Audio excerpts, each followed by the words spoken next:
नमस्कार, मैं हूं आपके साथ अंजना और आप देख रहे हैं खबर आजाद भारत समाचार। आइए बढ़ते हैं आज की बड़ी खबर की ओर। सकारात्मक पत्रकारिता, मानवाधिकार व जिला विधिक सेवा प्राधिकरण पर हुई जागरूकता गोष्ठी।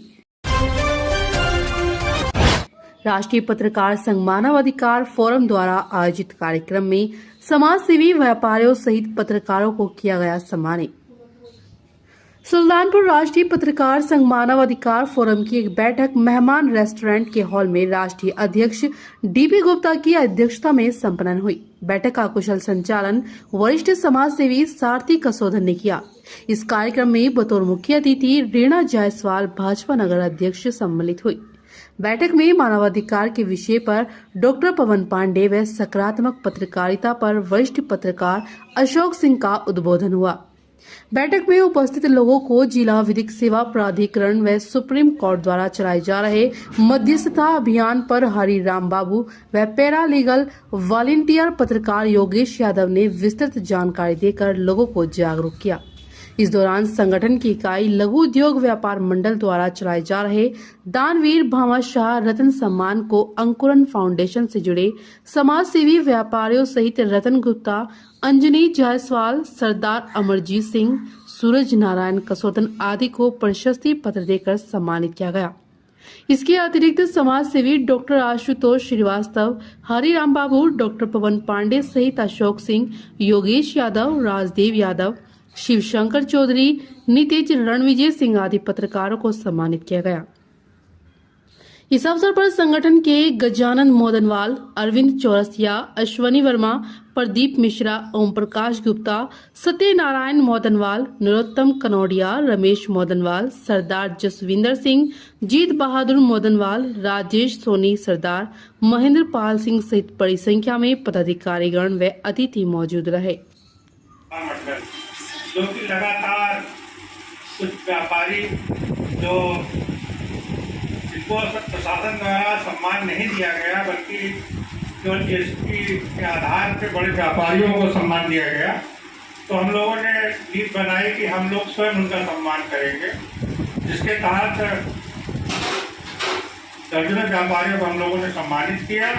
कुछ लोगों को डिजिटल सर्टिफिकेट भी दिया और इस अभियान का आज समापन है, जिसमें आप सब लोग का सहयोग मिला। अरविंद चौरसिया जी का विशेष सहयोग रहा, प्रदीप मिश्रा जी का रहा, ओम प्रकाश गुप्ता जी का रहा, आशीष बरनवाल जी का रहा।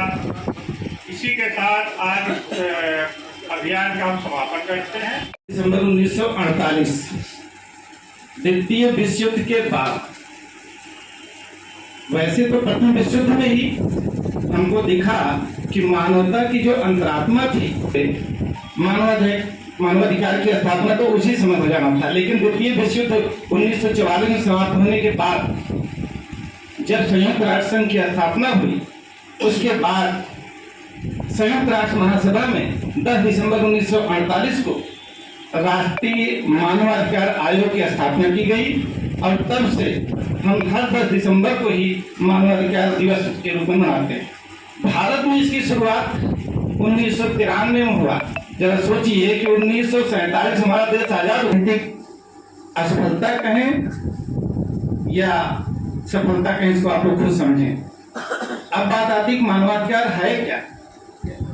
हम आप जानते हैं कि प्रत्येक राष्ट्रीय पत्रकार संघ मानवाधिकार forum, it is an organization for the protection of human rights and for the protection of journalism as well.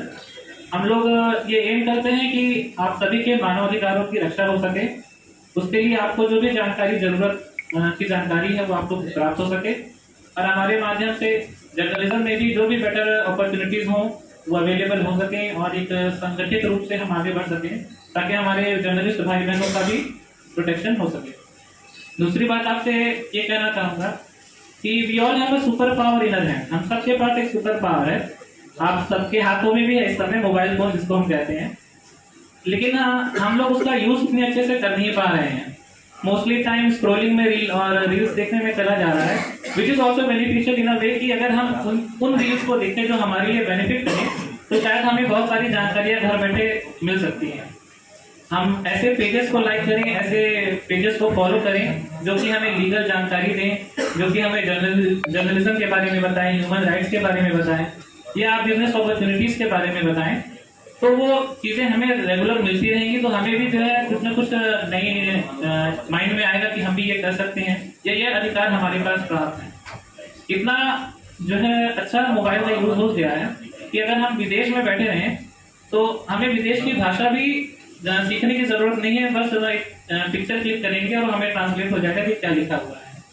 तो जब इतनी सारी अपॉर्चुनिटीज हमारे पास है, इतना सुपर पावर हमारे पास है, तो इंस्टेड ऑफ स्क्रोलिंग एंड हम उसको यूज करें कि हमारे बेनिफिट में यूज हो सके।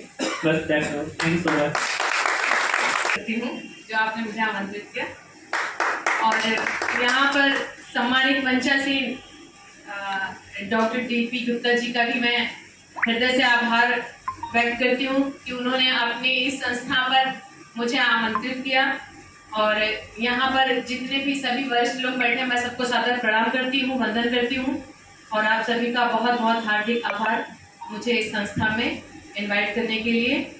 जैसा कि ये जो संस्था है राष्ट्रीय पत्रकार संघ मानव अधिकार फोरम, ये ऐसी संस्था है जो मानवाधिकार है हम लोगों का, चूंकि हम लोग स्वतंत्र हैं, हम लोग सारी स्वतंत्रता हम लोगों के पास ही है। और ये जो संस्था लाए हैं भाई साहब, इससे बहुत सारी ऐसी चीजें होती हैं क्योंकि हम लोग जानते सब कुछ हैं लेकिन अपनी शक्तियों के लिए खुद लड़ने के लिए तैयार नहीं होते हैं। ये हमारे अंदर ही हर चीज है जो हम बाहर खोजते हैं, बाहर ढूंढते हैं, उसको कहीं भी खोजने की ढूंढने की जरूरत नहीं है। सिर्फ अपने आप को आप अगर ढूंढ लेंगे, आपके पास सारी चीजों का हल हमारे ही पास है, हमें कहीं और जाने की जरूरत नहीं है। और ये जो संस्था है, इसके माध्यम से बहुत सारी ऐसी चीजें हैं कि जो हमारे मानवों की रक्षा के लिए, जैसे कि हम पूरी तरीके से स्वतंत्र हैं, ना तो हम लोग का राष्ट्र का कोई धर्म, लिंग, जाति जो हम लोग ने बनाया है, ये सिर्फ हम लोग अपनी सोच से बनाए हैं। हम सब एक हैं, हमारी जाति एक है और हमारा राष्ट्र एक है। चूंकि हम सभी तो एक ही लोग हैं ना, सारी विचारधाराएं एक है, हम सारे लोग संगठित होकर अगर रहते हैं तो बड़े से बड़ा काम हो जाता है। जैसा कि मुझे यहाँ पर हॉल में देखकर इतना आज खुशी हो रही है, इतना अच्छा लग रहा है कि भाई साहब जी द्वारा इतना संगठन के जो विस्तार है, ये बहुत ही अपने आप में एक हर्ष की बात है कि जो इन्होंने मतलब ये संस्था इतने लोगों को जोड़ के रखा है। ऐसे ही हम लोग भी प्रयास करेंगे, हम लोग भी एक दूसरे को जोड़ के रखेंगे। होता क्या है, बहुत आसान चीजें हैं, वो लोग इतना बिजी शेड्यूल हैं कि उसके निकलना ही नहीं चाहते हैं। जैसा कि अभी राजन जी ने मोबाइल के बारे में बताया, तो रियलिटी में सच में मोबाइल जो होता है तब कर लेंगे कि नहीं, वो चीज जैसा आप मतलब भाव रखेंगे। मोबाइल में भी ऐसी ऐसी जानकारियां हैं, आज तो गूगल पे आप जो भी डालते हैं तुरंत खट से आपका उसका जवाब आ जाता है। तो होता क्या है, हम लोग अपना जो टाइम, कीमती टाइम जो रहता है वो दोबारा वापस आने वाला, ये जो लाइफ है, ये जो मनुष्य का जीवन हम लोग को मिला है,